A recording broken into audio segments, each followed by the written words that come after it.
Good evening, boys and girls. Welcome back to Wolf United. Good to have you back. This is Timeline Talk. I'm replacing Jimmy tonight. He's working, so he couldn't make it, unfortunately.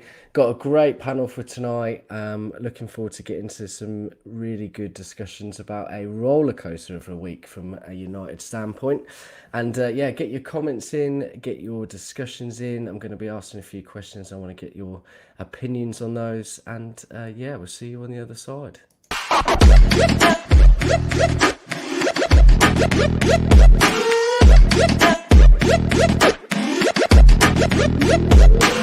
Click subscribe to get daily Manchester United content from passionate Reds, only on All for United.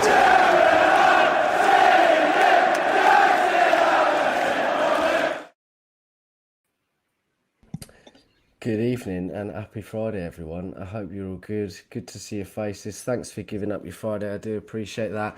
Usuals in the comments. John, good to see you, buddy. Evening all. We will definitely see now what players are good enough and what players are not. Will be interesting. You know what? We're going to be talking about this tonight, actually. I think it's going to have a huge impact on the team and on certain players, and we are going to just dissect which ones we think are actually going to benefit from this and which ones perhaps not so much. Grant, good to see you back on, mate. That's twice within a week, and I really appreciate that. I hope you're very well.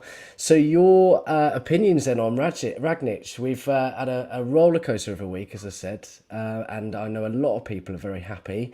Some people not so happy, or at least maybe not, because they don't understand what he does, what he brings, the philosophy that he has. But yeah, tell me your thoughts, buddy. Well, it's great to be back on, Mark, and warm welcome to everybody tuning in. It's great to be back on this platform.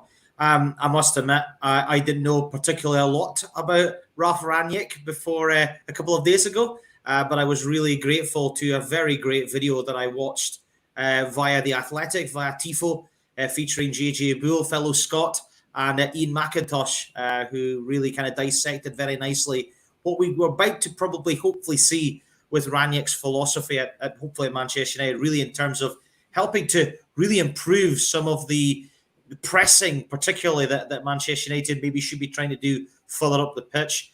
Looking to try and utilise a lot of the younger players in the team as well, particularly the likes of Jadon Sancho. Might see more game time for the likes of Donny van de Beek, Marcus Rashford, and a few others as well. And it's going to be very interesting to see how those dynamics come to pass. He's certainly an inspirer. He's a bit of a leader. I know that he's very much inspired the likes of Thomas Tuchel at Chelsea, and obviously Jurgen Klopp, very famously at Liverpool. He has a very clear philosophy, and it's really been sort of broadened out by a lot of the major journalists, particularly Raphael Honigstein, who really talks about him very well out of The Athletic and also on Totally Football Show fame. He's really keen on positioning and really keen on everybody doing a job individually, but also helping the team collectively. And that's something that was very well described by Christian Fuchs, who played under him in his days in German football. Obviously, Fuchs went on to win the Premier League with Leicester City. He's a really good man management and a really good man manager, according to Fuchs. And, you know, he's worked at a lot of high-profile clubs, as we know. He's been obviously involved with Leipzig. He's very much been involved with Hoffenheim, very famously. And I think we're going to see a very interesting style of football, probably more a 4-3-1-2 or something like that, a 4-2-2-2. That could be something very interesting. JJ Bull called it heavy metal football, which I thought was quite a good term to use, because I think it's going to take quite a lot of pressing, quite a lot of engagement high up the pitch to try and force teams to make mistakes if they're trying to play it from the back or try to try and put them under pressure at the sort of attacking end of the pitch. And that's something that really excites me, because you know, we've seen under the likes of Louis van Gaal and obviously under Jose Mourinho and quite recently under Solskjaer, a very passive way of playing, I think, from Man United. There's a lot of good play in passages, but it doesn't kind of flow together, doesn't connect quite as well. And I think Rangnick is certainly trying to tie all those things together. He really wants to try and focus on his teams to try and win the ball back when they lose possession very quickly. It's really going to be very interesting to see how it unfolds. If you haven't seen the video with JJ Bull and Ian McIntosh, I recommend you go to The Athletic or Tifo Football, because it's very, very good. It really describes well how the likes of Van de Beek, Sancho, Rashford will certainly help in the team. The question mark is whether the likes of Cristiano Ronaldo at his age especially, will kind of influence this team. It may help him. It may help the guys in and around him. So it's going to be very interesting to see how that unfolds. But I'm quietly excited by it. It will take time. And I think Manchester United fans need to understand that this is not something that's going to take 3-4 weeks to sort. It may take 2-3 months to sort. And by that stage, we could be in a bit of a battle for the top four. We could be hoping to try and win the FA Cup. We may still be in Europe, who knows? But we still have a lot to play for. And Rangnick coming in feels like the best appointment United have made, certainly short term at least, for a long, long time. Yeah, really good points there, Grant. Thanks very much, mate. It's funny you mentioned about the taking a few months. I had this discussion with Ben and a few of the boys the other night on this sort of exclusive news that he was going to be taken over. And I'd watched the video months ago and I couldn't for love nor money find it the other night to back me up. But I found it and I put it in the group. And I said that he expects everyone, obviously, when they start to come in, start to understand it, they get frustrated. It's something that's very difficult to get on board with, but statistics and the science shows that after only a few weeks, 3 or 4 weeks, he said, people start to get it, players start to get it. And that's interesting to know because look, we are 12 games in. We need a turnaround very quickly. I say quickly, we're 5 points off the top. It's not all doom and gloom, right? But we do need a big turnaround. And honestly, if he can instill that philosophy as quick as that, I would be absolutely shocked for one and bowled over because that's exactly what we need. Fred, my man, I hope you're well, buddy. Good to see you, mate. Thanks for giving up your Friday, as I said. Yeah, it's been an exciting week this week. I think you and I actually had a conversation only a few weeks ago about Ralf or an appointment that we'd be excited about. And I'm absolutely sure that you said that one of those would be yours. So tell me how you feel. I mean, it's gone from sort of 0 to 100, as Drake says, very quickly. And honestly, an appointment that was kind of really unexpected in the long run, I think. But yeah, give me your thoughts, bud. It was. I think for most of the football purists, he was the number one choice as soon as we were linked with him to take over. Whether it was just a question whether our board had the capability of making the right move, and I think that's been one of the biggest shocks. I mean, it's like a transfer, isn't it? Until he's holding the shirt and on the website, I'm not going to get too excited until then. But it's certainly all things are pointing to that direction. So. Look, it could be a fantastic appointment. Time will tell, of course. It's a very radical appointment. We haven't got the team necessarily to have to play in the way that he traditionally has, the philosophies and styles that he's played at his previous clubs. So I think that's going to be very interesting. He is a very attacking manager. We are arguably very top heavy. We've got a very attacking team.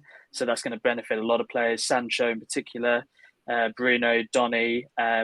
Grant's right in saying the Ronaldo situation is going to be interesting. So time will tell on that as well. I think there's been a lot of jargon thrown around in the media this week, heavy metal football, gegenpressing, etc. So it's very interesting. I think people are getting a little bit mixed up with the philosophy of just players running like headless chickens, closing the ball down. There's a bit more to it than that. It's actually anti that. It's actually wearing out the opponent. It's actually pushing players into areas and wearing the other team down. It's not about the players running around like headless chickens.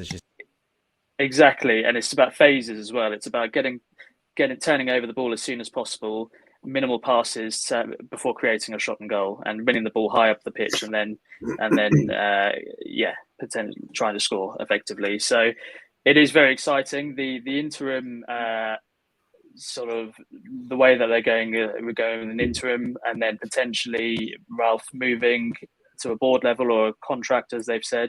That's going to be interesting. It's been quite vague. We haven't heard much about that. So that's watch this space, I guess. But I think the board and the club have got to be very clever, because if he does have a very good 6 months in charge, potentially wins a trophy or gets us to top four, then they've got to make a big decision whether then to keep him on full time in that position, or if they then move him upstairs, they need to get that next managerial appointment spot on. So it would have to be someone whose views and style line up to Ralph's. He's a footballing person. I like the idea that he likes to have total control in the clubs that he goes to. The Leipzig and Salzburg projects have further strengthened the argument to his strengths. And we need good footballing people at the club. So I'm very happy with it, and hopefully a success going forward. Hopefully he is a success. Just quickly read Apex. Good to see you here, buddy. I've not seen not seen your name before, not your face, never seen your face. But good to have you here, bro. Put simply, Ralf is a trainer, instructor, the type of person that runs programs and oversees football at all levels, say national level. The caveat is he does it at club level. Well put. This moves me on to the next point, Stu. Good to have you on again, buddy. I know you've been a busy bee tonight. Fingers and all sorts of pies. Here he is, absolute soldier.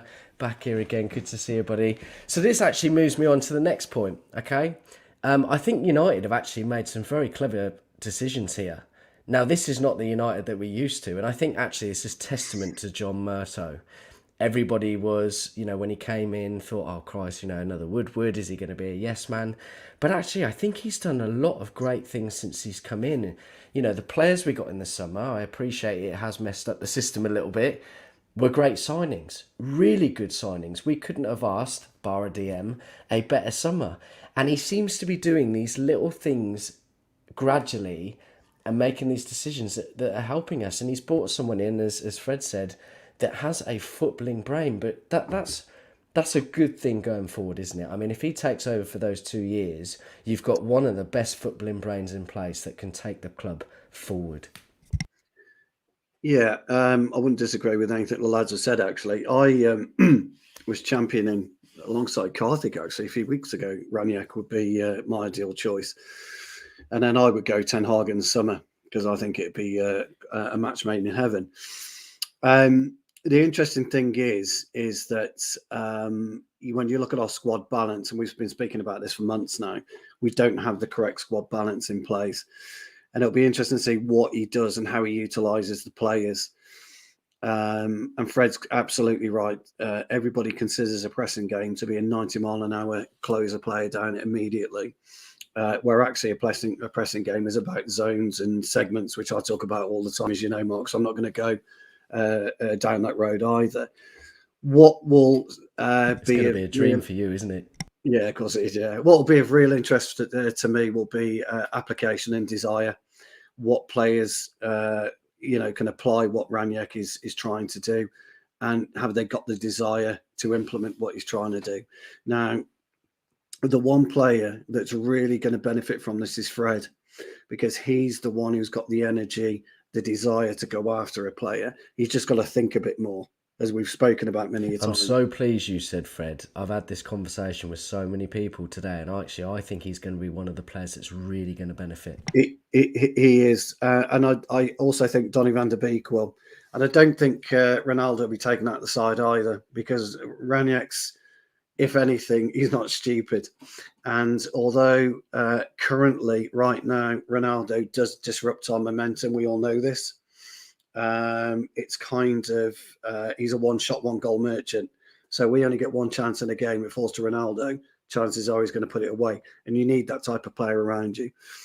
I would like to see him implement the 4-3-3 based on his philosophies and his ideas. And we've got the wide players, because don't forget, we don't play with traditional wingers. We've got the wide players that can affect the shutdown quite comfortably, and they can do that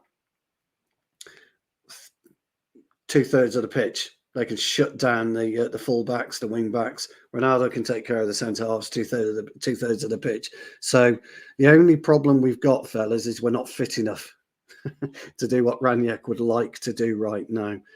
We're not disciplined enough to do what Rangnick would like to do right now. And that will take 2 to 3 weeks to get that kind of level of fitness and discipline into place. But interestingly enough, when you see the likes of Jurgen Klopp with literal fear in his eyes about what he knows Rangnick can do, and Tuchel was kind of not as bad, but very appreciative of what type of person we're getting. It's quite interesting to see, and quite nice to see that Manchester United are going to be taken seriously.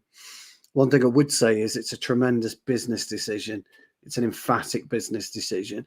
And I think whatever has happened to the Glazers' psyche over the past 6 months with the way the fans have been, it seems to have worked for the better. So what I'd like to see is, I'd like to see the players buy into what he's got to say, but I'd like to see him utilise the squad better than what Ollie did. And you know me, I was a staunch Ollie fan. I'm still gutted he's gone, but you have to move on. And you're only as good as your last game in football. And I always talk about player responsibility. Well, guess what? Rangnick demands that. He sends you out there, drilled, coached, tells you your job on that pitch. And if you don't perform to his standard, you're out, you're gone. So finally, we might see some progression moving forward. That would be lovely, wouldn't it? Good, get your comments in, guys. Good to see the conversations going on. Tell us what you think about the appointment, how excited you are. I think he's going to be in charge for the Arsenal game, which I'm going to see next week, which times perfectly. Andrew, good to see you, buddy. Thanks for coming on again. Looking dapper as usual. Just a quick one for you, really. I mean, I read something the other day. 8 seconds between, for closing a player down, and 10 seconds for having a shot at goal. Now, there have been some games where we struggle to get any shots at goal. I mean, that's going to be bliss, isn't it? Definitely. I mean, because I think I've seen that particular quote you said from, I think it's the Coach's Voices, that video where he says about the 8 seconds and 10 seconds. So United have got to get, the players have got to get up to speed pretty quick to match that timing. But I mean, like Stu said, I was gutted that the way it all ended for Ollie. After being at the Watford game, after the game, I thought this is now the end. He has to move on. But in terms of Rangnick, I think he has definitely got the personality to manage those big egos and the intellect to adapt to the Premier League. I mean, he's definitely a guy that comes in and likes to sink his teeth into a project. If you just look at Hoffenheim and Leipzig, they were his vision. He devised the blueprint and he made it happen. From what I'm reading, he likes to be all over the details of everything. So he likes to run the show, be the boss. A bit like Fergie in some way. He took the top-down view and just micromanaged everything. So, but I think he's got a big job to handle there, Rangnick. I mean, how long is it going to take him to shake out the bad habits that some of the team have? And before we know it, the season will be out. Well, I know we've still got 2/3 of it, but before we know it, the season will be over, and then we've got to appoint potentially the permanent manager. Is it going to be Pochettino or Ten Hag? I mean, looking at how Rangnick works, I think now Ten Hag would be the best person to work alongside him. I don't think Pochettino would work that well with him. I think United have been smart in their decision getting Rangnick in. I mean, you could say it's probably the first correct step the Glazers have taken in 16 years.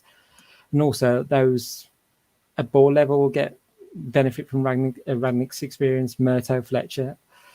Let's say Murto as well and Fletcher, they're smart guys, but they might just lack that bit more experience that Rangnick has as well. And also, when he comes in, he can assess the credentials of Carrick and McKenna, and also assist on the further development from the youth setup as well. Because I know Murto, was it back a couple of years ago, he spent 8 hours at Leipzig just exploring all the structure of the German club.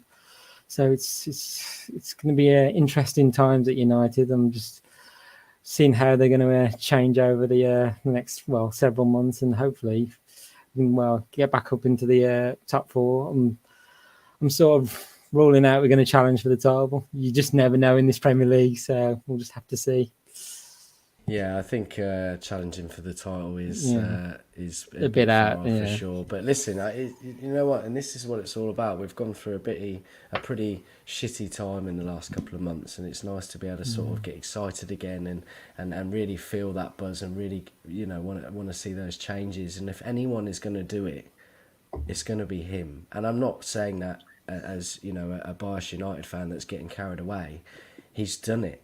You've all mentioned he's gone into 2 clubs from absolutely nothing and built them into powerhouses within years. Okay, we are Manchester United. We're a big club, and if he's going to be able to come in, if anyone's going to be able to come in and turn things around quickly, it will absolutely be him. Jacob, good to see you again, buddy. Was very surprised to see us get in Rangnick. City, Liverpool, Chelsea are so strong these days. It's funny actually. I saw obviously interviews today. Klopp and Tuchel.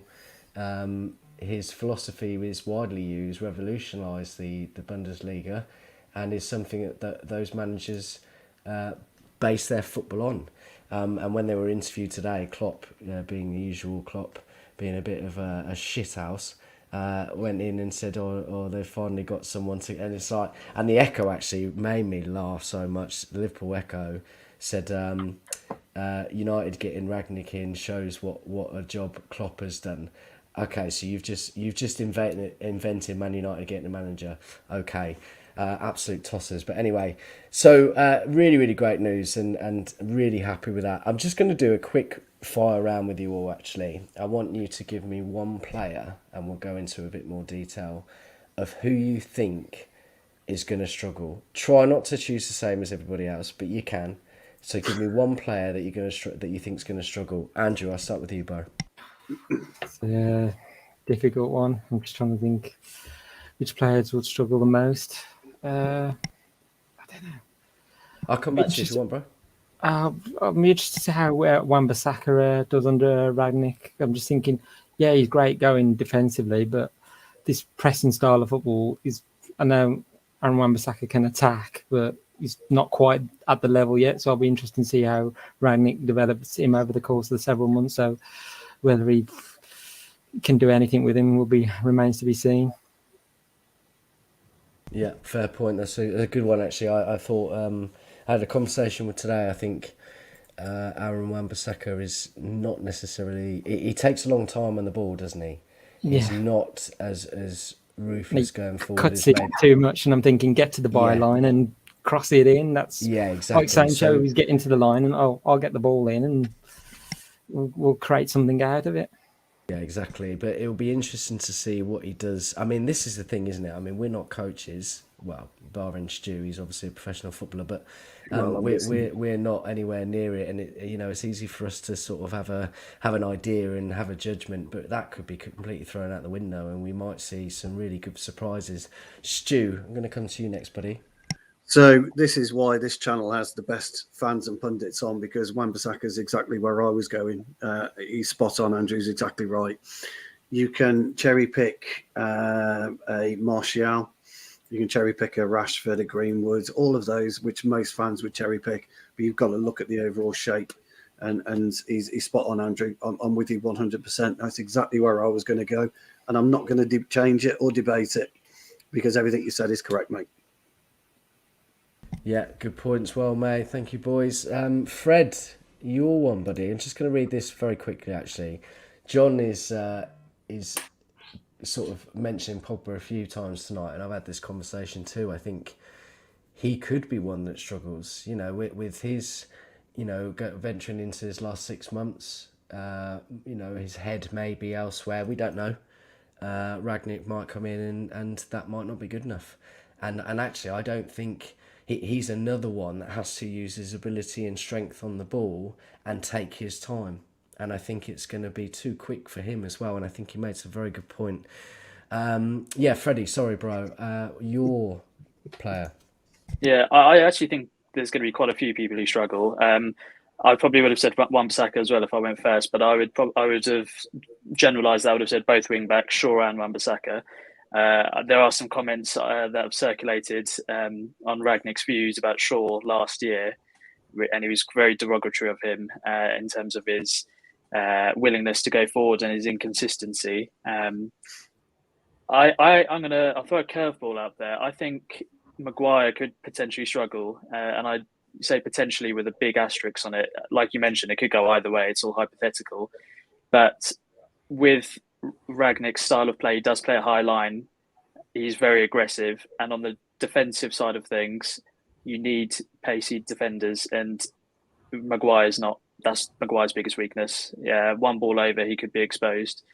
Unless he's got Varane next to him, who can sweep and cover it sometimes, then that might benefit him. But I'm going to say Maguire. I think it was in the comments as well, what he does with the captaincy, if he takes that off him or perseveres with him, that'll be interesting too. But it's not the typical type of centre back that Rangnick usually goes for or plays with.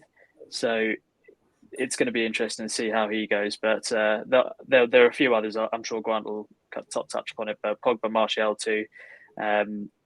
He reads a lot about body language. From what I've been reading, he likes consistent players who will give 110% each game. And Pogba and Martial are two that could also be in trouble if they don't pull their trousers up. Can I just interject one quick one? I think you're right about Maguire, Fred, but I also think that if you've got a goalkeeper who's a bit more progressive off his line, which De Gea isn't, you need to cut those 10. If you've got a 20 or 30 yard foot race, you need your goalkeeper to cut half of that. Cut it down 15 yards, 10 yards if it's a 20 yard foot race. And I think De Gea may well have an issue with that himself. He will have to be more progressive. Yeah, but what I'm saying is it might just help Maguire. Because when you consider last year when we had Henderson last season, when we went on that 14-15 game winning run, we were conceding, what was it, 0.5 goal every 2 games, weren't we? We weren't conceding. We were absolutely solid. And that was really because the confidence they had from Henderson between the sticks. Obviously, it's not a popular opinion or popular choice because De Gea has been playing quite well this season, but there's more to goalkeeping, there's more to football than just I totally agree. He's sort of the forgotten man, isn't he, Henderson? There's a reason why De Gea is playing so well as well. It is no coincidence that he plays so well when, as a team, we don't play well. Correct. We have bad seasons. Right. So, it's going to be very interesting to see what happens on that front too, definitely. Yeah, very good point. Thanks, Fred. And very good point about Henderson, actually. I hadn't even thought about him. But it could be, this is going to be a real shake-up, isn't it? That's why I get paid the big bucks, Mark. That's why they pay me. That's why they pay me the big dollars, mate. That's what I'm on here for. They do. Oh, sorry. I'm going to have to have a word. No, you're absolutely right, though. I think when he comes in, I think everybody's going to be on a clean slate, and you're right. It could be absolutely anyone, and we could have some really have some surprise inclusions. And Shu and I have spoken about this many times, probably most of you as well. I think that Henderson is obviously far more commanding, but he is ready to come out far more often, and maybe that could bode well. I think if you look at Rangnick's teams, you would see that sort of sweeper keeper more often than not, because he doesn't play the backward sideways passing and he wants to get it forward. So I think you're absolutely right. Very, very good point. It cuts that running time and length in time in half, doesn't it? I think Connor's been on the drink tonight. He's been really, really lovey-dovey. And he said, "This juice talks sense, How much did you pay him?" He's been on the women's channel with me, and we don't have a fan on the women's channel because we talk. Having a whiskey on there, was he? Well, we needed a whiskey. There's this one lady doesn't like me and Connor whatsoever. She hates us. In the comments. In the comments, yeah, she doesn't like us. I'm lovable. I don't know why people, I would agree with you. Me. Look at his face. Agree with you. He paid me attendance to say that. Andrew, you're looking very dapper tonight. And finally, remember when Fred was an innocent viewer, not a regular contributor. Things you'd love to see. Absolutely right. Thank you so much, Fred. It's great to have you on, buddy. Really, really insightful. So this moves me on to Grant. Yeah, you haven't asked me. Sorry, bro. Mate, I got carried away there. Lovely-dovey notes, Connor Roberts and all this. I completely lost my train of thought. But yeah, your players or player that you think is going to struggle here. Well, I think the guys have made some really good points. I'm actually looking at it a slightly different way. I'm looking at the guys that are coming into the team that I think might benefit off the system and the guys who will drop out as a result. So I think someone like Donny van de Beek will really flourish, I think, in this system. It's almost very similar, I think, to what he was playing under at Ajax in many respects. So I worry for someone, unfortunately, like my fellow Scott McTominay. I think there's a little bit of a question mark for me. I still think this. We don't really know where McTominay's best position is in the Manchester United team.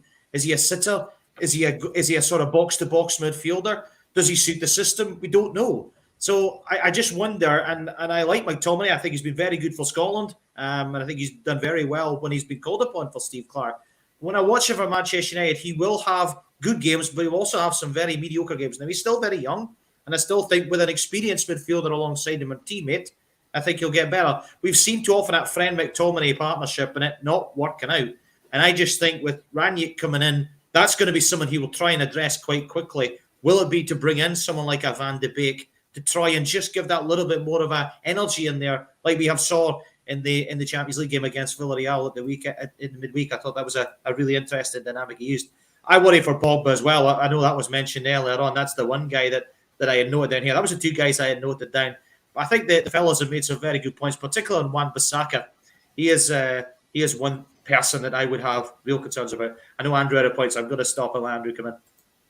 Yeah, I was just going to say, like you're saying with McTominay, I was thinking Fred might find himself maybe in a little trouble with Rangnick coming in. I mean, there's obviously Solskjaer used the trusted combination of McTominay and Fred, obviously known as McFred, but this, and they also saw Pogba moved out on the left or coming off the bench, and then left Van der Beek without getting a look in. So, look, Fred is like, he's not the all-conquering, dominant holding midfielder that we know is going to knit this team together, but you could see his playing time decrease, but Rangnick might favour him or McTominay to play alongside Van der Beek, which I think he could be the potential winner of Rangnick coming in. I mean, the Dutchman's attributes will be put to good use. I mean, like when he came against Watford, he was probably our best player. He was just like getting the ball forward and like creating something. I mean, Rangnick likes to play the 4-2-2-2 system. He does, doesn't he? Yeah. Although he's not regimented in that way, the formation will allow Van der Beek to play in the areas he likes to. 4-3-3. I think he can play 4-3-3, Andrew. I think he can play with a holding player. Yeah, I agree. Whoever that may be. Let's just park the holding player, whoever that might be. Yeah. I think he's then got room to play Van de Beek, Donny and Bruno. Yeah, focal point of Ronaldo or Cavani, and then your two wider players. Providing your wider players tuck in when we're at possession, which he will demand, we're in business. And Donny, as you quite rightly say, even at Villarreal, even when you look at Martial against Villarreal, actually, Martial, everybody was giving Martial a 3 or 4 out of 10. I thought he did okay. He did, yeah. When you actually look, he was all right. I think with Martial, he can do more. That's what I want from Martial. His output up front, his output up front was poor, but that's because he was being dragged in. His link-up play was good. Everyone was poor, weren't they? It's easy to just pick one player up. But they do, don't they? That people have an agenda. But Donny was a bit more tenacious. He got that bit between his teeth. He's quite tall, actually. He can head. So I like Donny, and that's how we do it, because you don't necessarily need Bruno then to drop back 10 or 15 yards back into this space, this chasm that always gets left when you've got McFred playing. And, because of whether Ollie's told him to do it or the coaches or not, you always need Bruno to come back. With a holding player and Donny and the two wingers, you could almost give Bruno that one free role alongside Ronaldo that we necessarily... Rangnick will allow, I guess. What were you want to come in with, Fred?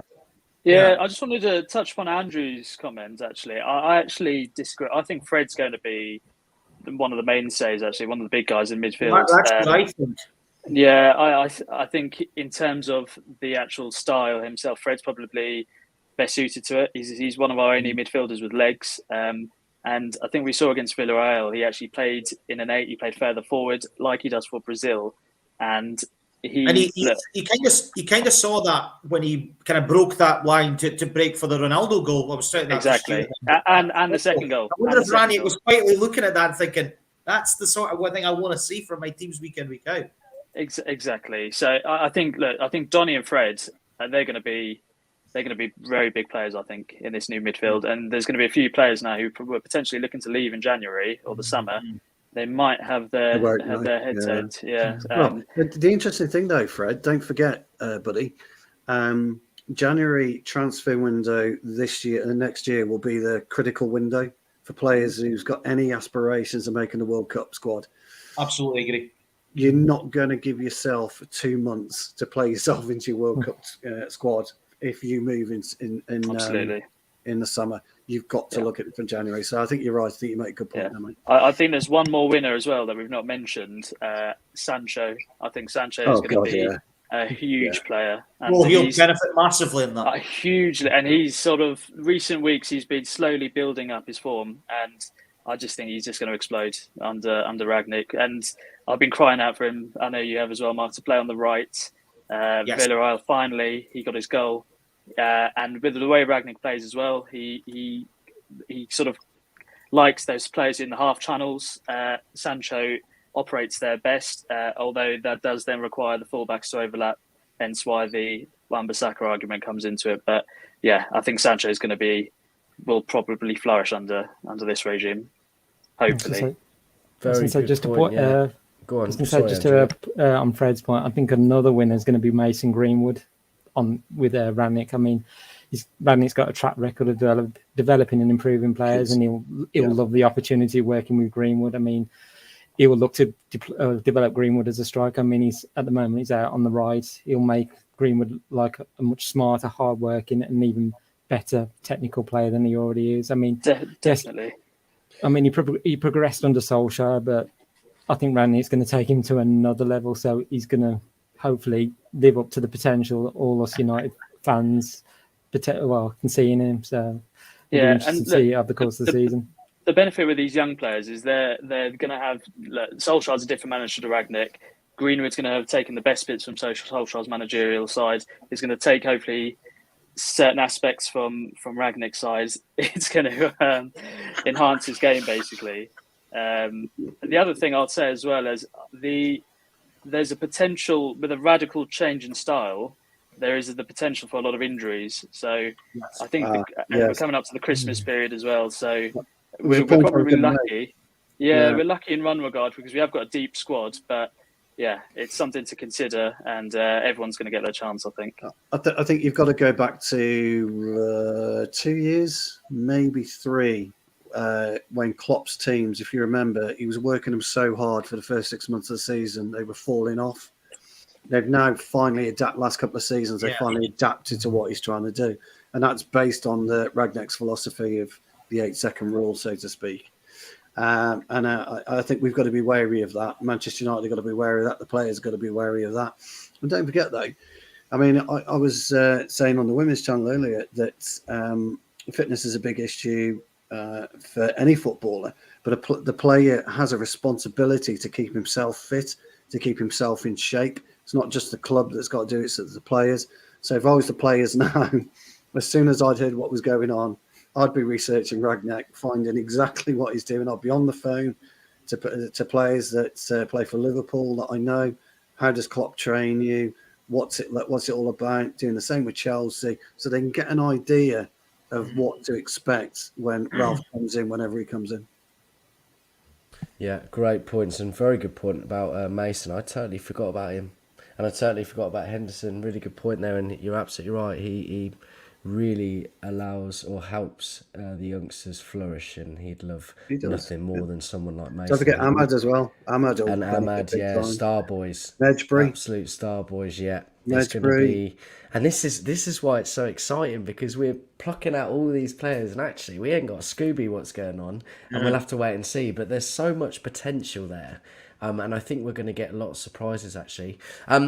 Before I read some more comments out, I want everybody in the comments to put their one player that is going to really thrive under Rangnick coming in. So get your comments in, please, and let us know.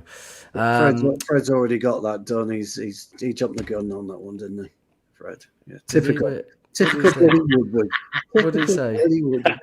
He's like Sancho. Sancho is the one that will really, really benefit. That is true, but I want the people in the comments to get. I take Andrew's point about Greenwood. What I actually think, he'll make Greenwood a better false 9 than a number 9, if you know what I mean, Andrew. I think you do. Because you know my thoughts on Greenwood as a 9. Yeah, I think he'll be better false. Well, pairing him alongside Ronaldo and Cavani, especially Cavani, I think Greenwood could learn a lot from Cavani. So That would be the key We need, to see thing. more, we need to see more of Cavani though, because he's had a lot of unfortunate injuries. It's been very, very frustrating. Because I think Cavani is a very underrated player at Manchester United. It's just so unfortunate. He's had so many injuries and international breaks, and it hasn't worked out for him at the moment. I mean, Cavani's work off the ball is just immense. Oh, Unbelievable. Unbelievable. His Villarreal game, outstanding. His thought process in the 6 yards or the 18-yard box is unbelievable. Such a clever player. It's the best I've seen. Best I've seen. It's better than Ronaldo's. I would agree with that. Yeah, I would agree with that too. Right, I'm going to read some comments out and then I'm going to put my 2 pennies in, if you don't mind. The best players for pressing are smaller than what we have on average. Efficiency is the key. You've got to be efficient in your movement, your playing ability, and thinking ahead. There will be some players that will be cut. Connor, this is also a very good point as well. Fresh slate for Mark 2. His reviews after losses. So true. Honestly, bro, I'm looking forward to coming in and being happy. And being smiley and being jokey. I'm always dreary and boring because it's always a shit show. So that will be a nice little change for me and everybody as well. And then John has obviously agreed with him. Agree, Connor. Mark's luck will change now. Connor as well. So lads, when we win the treble, are we all partying in Manchester? This is why I think he's had a couple of drinks, because there's no way we're going to get all 3. But there is hope, and there's obviously wishful thinking is always a wonderful thing. What else have we got? Well, here's the thing about, one of the things. We've already qualified the Champions League. We're into the last 16. This is an opportunity now for Ralf to try and see what he has at his disposal. Try and build this team up. We could win the group, get a good draw in the last 16. We win that, then who knows? Could see a couple of the bigger teams. Obviously, Real Madrid haven't won their group yet. There's a lot of other teams that haven't won their groups yet. We could get to the quarters. You just never know. Yeah. Chelsea did it. I don't like comparing. Exactly. But it's when one of your rivals have done it in literally last year, then it's not inconceivable.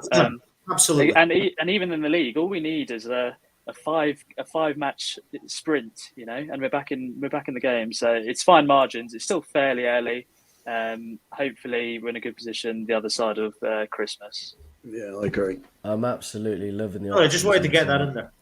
Yeah, I'm absolutely loving the optimism tonight. Thank you very much. Just a few that I'm going to bring up here. So I think Shaw's going to struggle. I know you've all mentioned this, or at least one of you have. He did make some comments to say that he didn't think Luke Shaw was Man United material. And I think it will be squeaky bum time for him. I love Luke Shaw. I think he's come on massively.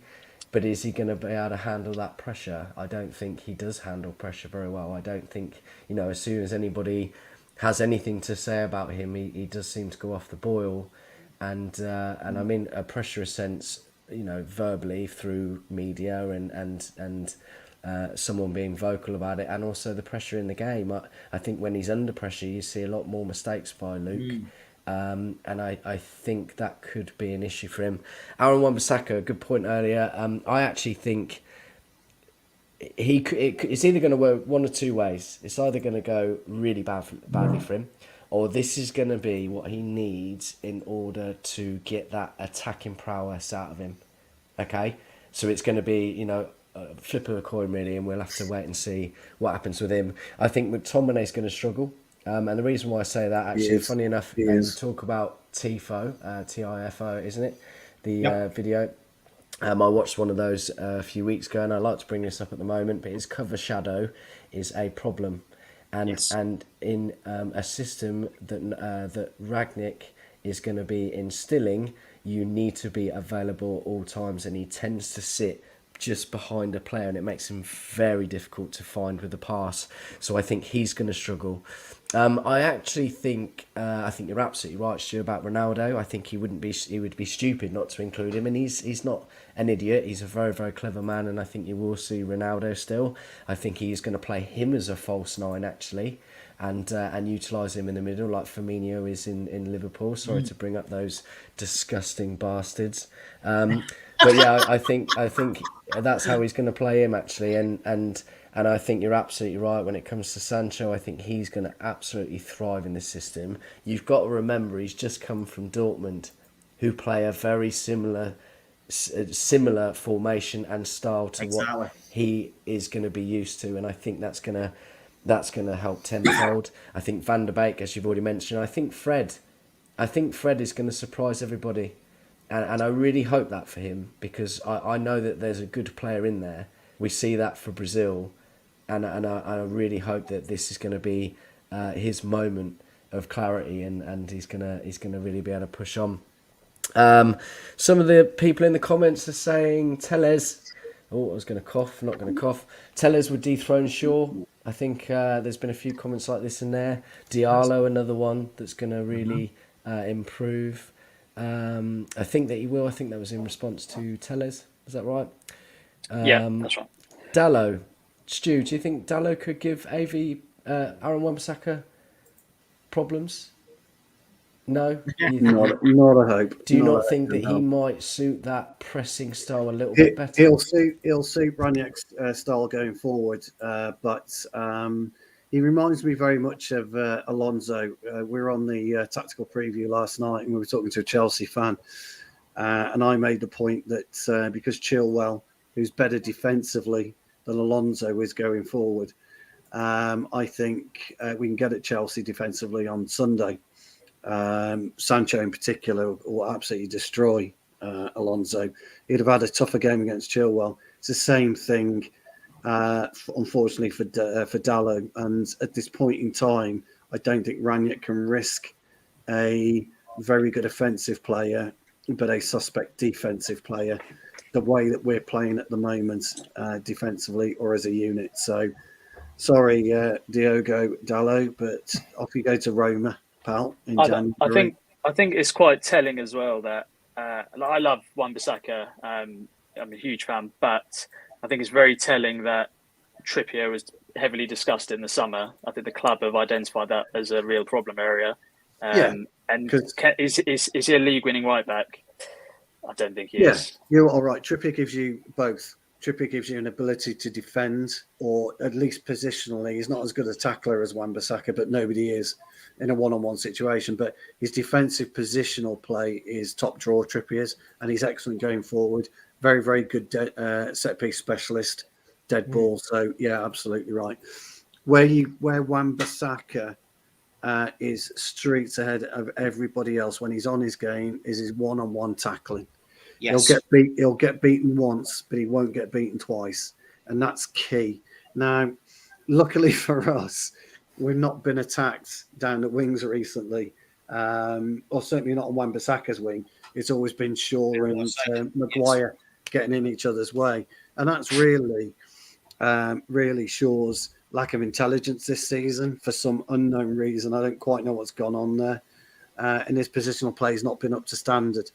And I can see why Tellez may come in, Fred. But again, I don't think defensively they're both great, really, if I'm being honest. They're very good at going forward. Tellez has got much better delivery than Shaw. But I suppose if I had to lean between the two as a defender, you'd have to slightly go with Shaw. Yeah, and therein lies your problem. But what it does offer, when everybody is fit, including Varane. And you know what I thought about Varane in the summer, because I was quite vocal about it. And I'm not saying I've been proven right or wrong. He's had his ups and downs, but you know he's been pretty good actually.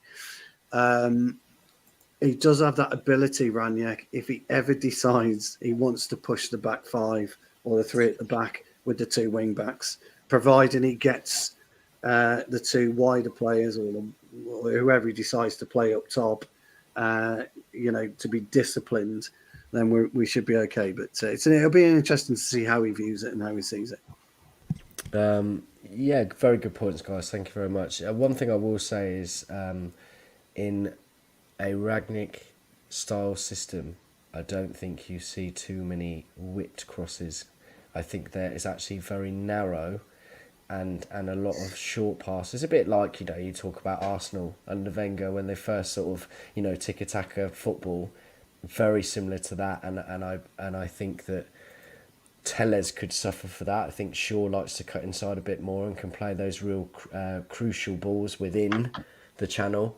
And I think Aaron Wan-Bissaka likes to do that as well. So I think that they could, again, we'll have to wait and see, they could thrive from that. Grant, you wanted to make another point about that left side of the defence worries me a bit. You mentioned Shaw and Tellez, and they both have weaknesses for me that I have issues with. That's why I really would like to see Varane, when he gets fit, come straight back into the team, because I actually think he might be a guy that just comes in as a leader to just help that defence. This guy, has done so much for Real Madrid, obviously for France as well. I just think United are missing that leadership. And yes, Rangnick's philosophies and his style of football will certainly help. You still need that leadership. You still need those guys in there that are going to do a job, particularly at the back. Maguire certainly has really struggled without, in my opinion, Varane in that defensive area. Completely agree with Stu's point on Shaw, especially. I think Shaw's had a pretty awful season. You mentioned as well, Mark. I don't think he's been the same player he was since he was at the Euros, quite frankly. And that left side of the defence worries me a lot, because I still think Tellez still jury's out for me whether he is the answer to come in for Shaw if he has got problems. Completely agree with Stu on the right side of the defence. Dalot, for me, not good enough. Wan-Bissaka, for me, needs to be a little bit braver, I think, at times. I think sometimes he takes the easy option. He can be a little bit rash sometimes. That's something I want to see from United defensively under Rangnick. Have that little bit more composure, that little bit more leadership. And I think that'll help. I mean, we saw that in snippets in the Villarreal game. And yes, okay, it was Carrick's team, and yes, okay, it was part of Solskjaer and McKenna said, or whatever you want to call it. But you could definitely see what United were trying to do in that game. They were trying to make themselves tough to beat and grow into the game as it went on. Now, okay, could have lost the game, but you could see a game plan there. And I think too many times we saw with Solskjaer, there was no game plan. There was no plan B, especially this season after going a goal behind, for example. Since I just to touch on Stu and Fred's point about Wan-Bissaka, I mean, if you're looking ahead and then like next season, Wan-Bissaka might, Delow's still there. He's not only going to have him to worry about. You could have received challenge from the likes of Brandon Williams, who's on loan at Norwich. There's Ethan Laird, who mentioned in the comments. Even Kieran Trippitt, if we decide to go down that route as well. But with Wan-Bissaka, I mean, contributing to our attacking side of the play, it's been a bit of a stumbling block at the moment. But I think what's been a bit of a concern as well at the back as well. Sometimes his sloppiness, he's got caught out. So, I mean, with an attack-minded manager, whether it's Rangnick or whoever comes in after him, he might not see Wan-Bissaka as the future first choice right back, and he could find himself in a bit of trouble and having to fight for his place and his future at the club. Pro footballer, though, he should be doing that every day, But you're right. Can I just say as well, just to sort of come down to earth a little bit, at the end of the day, it's the same group of players, and we've been leaking in goals. And when a new manager comes in, there's always a bounce from certain players, and there's always a fall for some players. But ultimately, it's the same group. I just don't want to. I hope expectations are sort of leveled. I don't think this guy's the Messiah. We're just going to win every game. We're going to run everyone off the field. Mate. You know what? Exactly. I think with this guy, it's time. If we are to be successful, and if this is the route we are going to go down, the biggest positive for me was that he's going to be with the club for 2 years beyond the end of the season. In what capacity, I don't know, but that was the biggest positive for me. And it's all about long-term strategy. That's why City and Liverpool have been so successful. Chelsea obviously have a working model slightly different to those two. The problem we don't know if Woodward's staying or going. We don't know who's going to take over. We don't know who the manager's going to be. We don't know what Rangnick's contracting role is going to be. There's a little bit of instability. So it's all very exciting at the moment, but it's all hypothetical. And hopefully we can channel it into success on the field, but it needs to be a long-term project, not just a short-term bounce with the new manager. Yeah, It's obviously the right thing to note of air of caution, absolutely. But as far as I'm concerned, this is Ralf Rangnick's tricky, high-pressing, relentless Reds, and we're going to be in trouble. So that's my thought on it. And actually, in response to Connor, any chance for Ralf yet? The only one that I've seen flying about is I'm in love, I can't deny, Ralf Rangnick, he's my fucking guy. So there you go. Can I just really say, good. Go on. You missed Connor's earlier comment. If you could just bring that up. Which one was that, buddy? It's something about me. I'll throw it in while Okay, my well. ego's high. If you can put that on the screen, please. I'll screenshot that. I got rid of it, Fred. Oh, I wasn't having any of that. Jesus Christ. I'll be having words with him after as well. Yeah, I really... here you take go. note, everyone in the This one. comments. There, yeah, that's the one. Oh no! Oh, that's bonus. Yeah, that wasn't the one, but yeah, that's. Which one do you mean? There's one. I'm only joking. He's batted some crap about Fred looks great or something. Something rubbish. I just I'll have deleted. what Connor's drinking. He please. looks like Bruno Fernandes. I know that much. I think he said that. And that's not the first time that's been said, all right? You might look at me He plays like weirdly, him but too. that's not the first time. Oh, well, yeah. You play like him, that's all right. Yeah, an opposite land. Anyway, so we're going to move on just very quickly. There's obviously there's been talks about the fact that a deal's been agreed today. Lokomotiv Moscow have been very helpful within that. They haven't pushed back at all, which is great to see. United come out yesterday and said they wanted to get it done within 24 to 48 hours, and that has happened, which is really good to see as well. Probably going to be in charge for the Arsenal game, definitely, and I think they're working on a permit as we speak. And obviously, the sooner the better we get him in, the better. So a really, really, really good movement by United.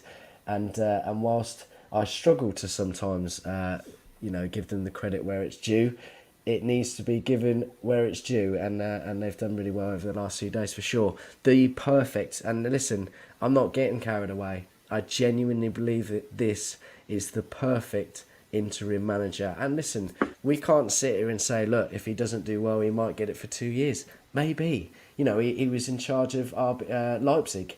And did incredible things there, and maybe it might need that extra bit going forward. Which leaves me with this last bit, actually, which I'm going to ask you all very quickly. What does this mean for the future manager?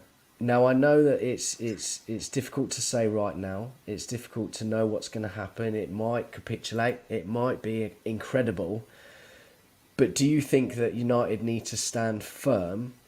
Have him for the 6 months, whatever happens, get him in as an analyst or a director of football, whatever that might be, and still bring someone in the summer. Grant, I'll start with you.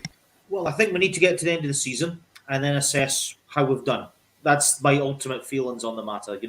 I think, as I said, we qualified in the Champions League, get a good draw in the last 16, win that, get into the quarterfinals, who knows. We still need to have a decent season in the Premiership. We have to be very careful, because you look at the cluster of clubs that are battling for the top four. It's going to be very difficult, I think, to usurp Chelsea, City, and Liverpool 1, 2, 3, or in whatever order you wanted to say. So that's going to be something to think about. I think the FA Cup is something I think United should really be pushing to try and win. I know a lot of people degrade the FA Cup and say that it's not a big trophy to win. I vehemently disagree, because winning any silverware for me is a fantastic accomplishment. You saw what happened, obviously, last season with Leicester City under Brendan Rodgers. I want to see to the end of the season, Rangnick in, see how things are going.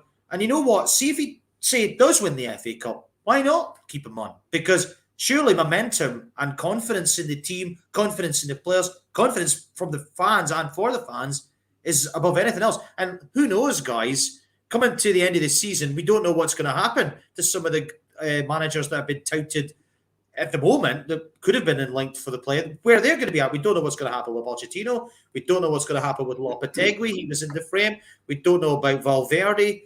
There's loads of other guys that I think could be in a bit of problems. Obviously, Rodgers I mentioned, although he could be under pressure. So I think there's a lot of water to pass under the bridge in this next 6+ months.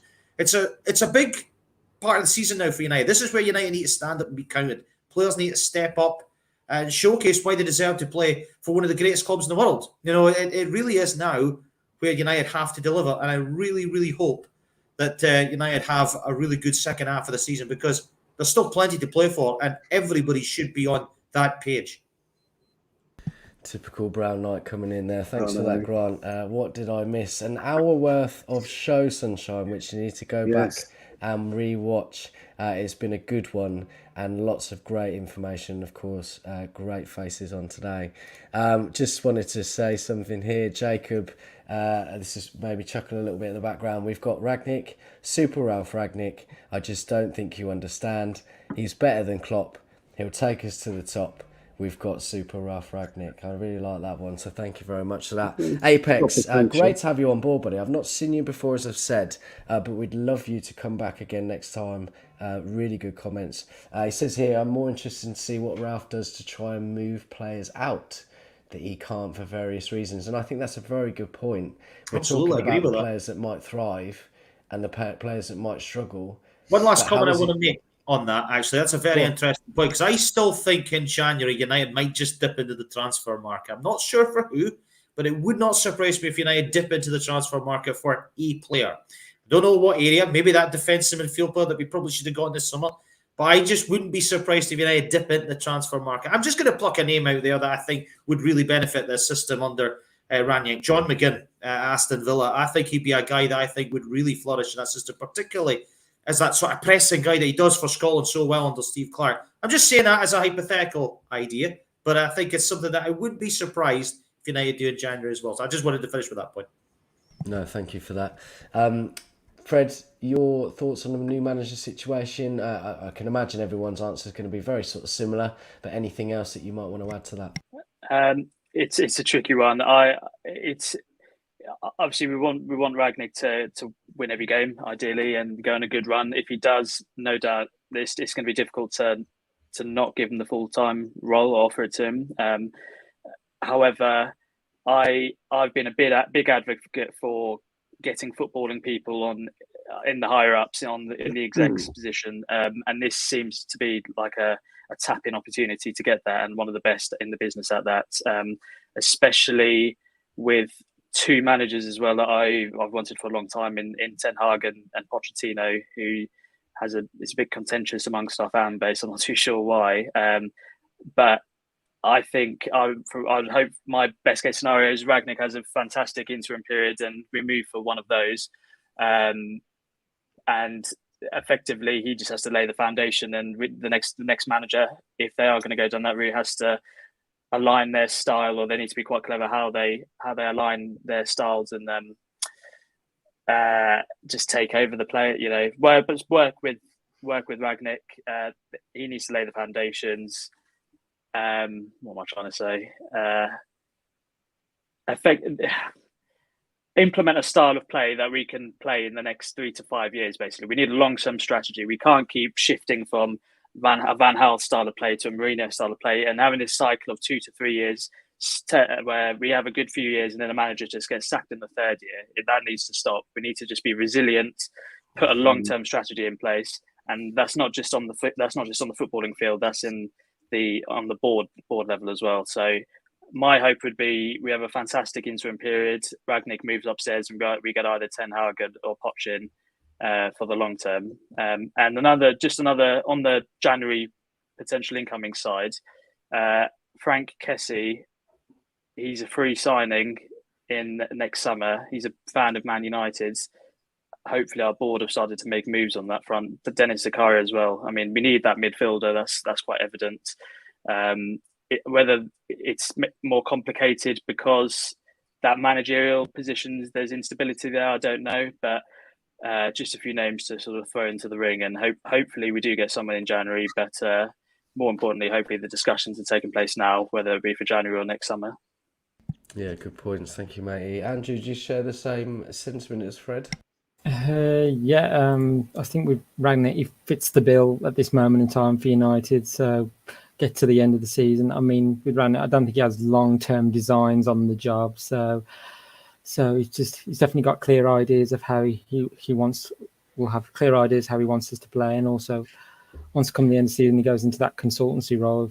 If it's all led to believe, then those 2 years are going to be vital for the club as well, especially at top level as well. I mean, with Woodward, well, hopefully when he finally leaves, I know it's suspected that Richard Arnold's going to take over. So, but like Woodward, he's field, he's in like commercial expertise, but he has said that he's going to get people with footballing knowledge. He's going to delegate more, whereas Woodward didn't tend to do that. But come the end of the season, I know well, it's like rumours it's going to be Pochettino, but I don't know now. Knowing more about Rangnick, I think Eric Ten Hag could work better with him. It's just Ten Hag is a big believer in bringing in the young players. He likes to play attacking football, and like I say, we've seen with Ajax recently, especially that game against Dortmund, they just ripped him apart. And like, well, that's what United should be doing to teams. So Rangnick, and then if Ten Hag does come in, we should be like getting back towards the top and just like taking teams on.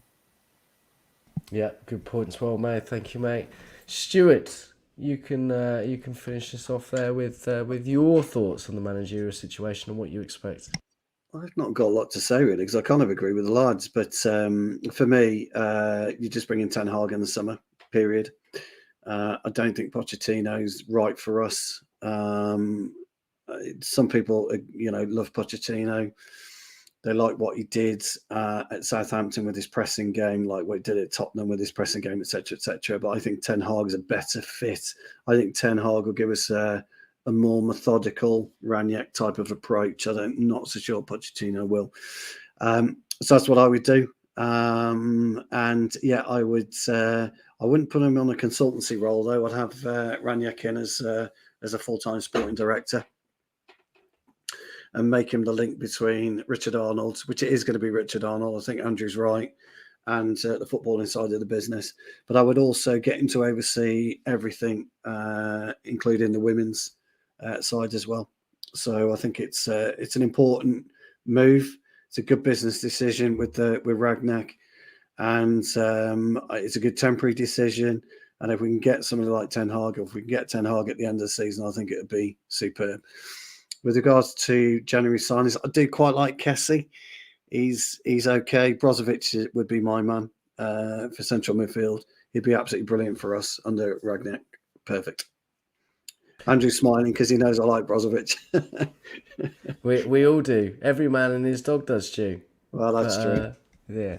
Good points. I don't understand why no one likes Pochettino. It's not just the guys on it. I like it's such him. a big split. I really like him. I've seen so many fans who don't. I'm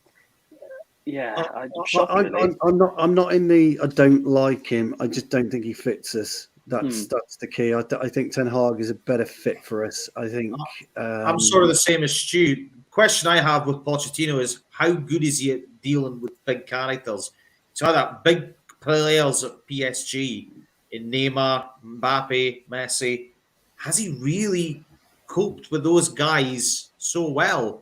Doesn't look like it to me. And I just worry, and I know this might be a little bit extreme, but I wonder if he's molding himself probably wrongly into a Ronald Koeman Mark II. We saw that at Barcelona. That was his ideal job. He really wanted that job at Barcelona. And look what happened. He really struggled there. Pochettino desperately wants the Man United job. He's come out. Oh, he does. Yeah, he does. So that's my big concern with Pochettino, that he wants it too badly. Do you think Ten Hag, though? Do you think Ten Hag has that? I'm more for Ten Hag than I am for Pochettino, but I think it's a bit of a 50-50 in terms of the managing the big egos, like you mentioned, though. At least Pochettino's got that experience, and it looks like he's going to have the season. Ten Hag hasn't got that. What makes you think Ten Hag will at United? Yeah. I think it's 50-50, to be honest, Fred. I think, as I said, need to get to the end of this season and assess. Because as I said, when I made my point, Poch might have made a new contract at PSG. Football's a very fickle business. Poch is not liking life there. But he might turn it around at PSG. He could even win the Champions League. PSG won't let him go anyway. So I think there's a lot of water to pass in the next 6 months. But right here, right now, I think it's genuinely 50-50. I want to see Rangnick do well. Let's see what he can do. And if he does well, then we can take it from there. I'm not so sure it's about Poch and big players, or Ten Hag and big players. I just think you've got to look at what fits the club structure. I agree with that better. as well. And I'm kind of worried. What worries me about Pochettino is the demise at Spurs the last 4 months was horrific. It was a horrific demise. Nobody knows what really went on. I know with Daniel Lee was a difficult customer to please anyway at the best of times. We all know that. But something happened that broke the back in a relationship between Pochettino and Tottenham. And that would worry me a little bit. As regards to, look, he's always going to canter the French league anyway. Let's face it, any of us could go into PSG and win the French league. I know he got a bit of stick for, is it Lille? Lille. Yeah. Lille. He was only there for 6 months, so he's going to canter it this year. If he does if they do well in the Champions League, it'll improve his stock. It's a tough one. It's a tough one for me, but I think Ten Hag's just a better fit for the club. I don't dislike Pochettino. I think he's an excellent manager. I don't dislike Pochettino either. I think he did very well at Tottenham. And I think he did really well there. It's just this last while that I have concerns with him. That's what I wanted to say earlier on. No, that's all right. And he's obviously very, very popular with Manchester United fans. But I always think when you look at certain managers, like in life, you get what I call buzz managers. You have buzzwords in life, in business, when people just, do presentations and they, instead of using finance, they use fiscal or whatever. And what they are is they're designed to make themselves look intelligent. They're not really. And Pochettino, Zidane, Conte, they all fall into that category. I'm not saying you're not intelligent, Fred, or any stretch of the imagination, but I'm just saying that it's an easy name to tag off the tree. When you look at what Ten Hag has built, he's a better fit for Rangnick because of what Rangnick was building. Bearing in mind, he built the Red Bull group of football clubs. He was in charge at Salzburg, he was in charge at Leipzig, he was in charge at Hoffenheim, and smaller clubs, and he's either got them promoted. I know he's never won anything. I don't think he's got any trophies on his CV. But what he has is an intelligence level. And I think the intelligence connection between Ten Hag and Rangnick's a better fit than the psyche between Pochettino and Rangnick. That's all. I wouldn't disagree with you, Fred, in terms of Pochettino being a good manager, because I think he's an exceptional manager. I just don't think he fits. For me, it's like 51-49. It's probably towards Ten Hag. I just don't understand why the Poch is just dismissed. But that we could do a whole show on that, couldn't we? I mean, Poch, right? 2 years ago, whenever it was, when they came back and beat Ajax in the semi-final of the Champions League. Like everyone, I was absolutely encapsulated by the game. I couldn't move. It was amazing, absolutely amazing. And Poch is, that was for a Tottenham fan, it must have been wonderful. For an Englishman, it was brilliant to see. But for a Tottenham fan, it must have been amazing. And as football fans, you crave that feeling again. We haven't had it. I haven't had it since '99. When I was in Barcelona and Solskjaer popped it in the last minute, and I can't describe what that feeling was like. It's impossible to describe, and I imagine many Tottenham fans had that same feeling about that night in the Ajax Arena. And so, I can see. I don't know where the divide is either, if I'm being honest. But a lot of people wanted Zidane because he won 3 Champions Leagues. But just look at the team. He inherited a winning machine at that particular time with one of the best midfield trios you've ever, Casemiro. What do you mean? You weren't in it, Stu? No, I wasn't. To be fair to Tony Cruz, the old crooner, he used to phone me up, pre-match, and I'd just give him a few tips. Don't worry. That was a great conversation. You know what? I think we are probably due a show and a sort of pros and cons on both Poch and Ten Hag. So I think that'll be a really interesting debate. My 2 pennies now, guys. Sorry about that. Listen, I think United are in a very much a win-win situation. I think over the last few days they've made some very good decisions. And look, if Rangnick has a fantastic 3 months, give him the fucking job, okay? That's the way I see it. He's got proven experience. He's done it before. What? We've done that before, though, haven't we? I mean, But listen. Under very right. different circumstances. Yeah. Okay, the difference. Listen, I love Ollie. I was also on his side like you, Stu. But he didn't have that experience there. It was very difficult not to give him the job. But Rangnick has built pretty much 2 clubs from the ground up.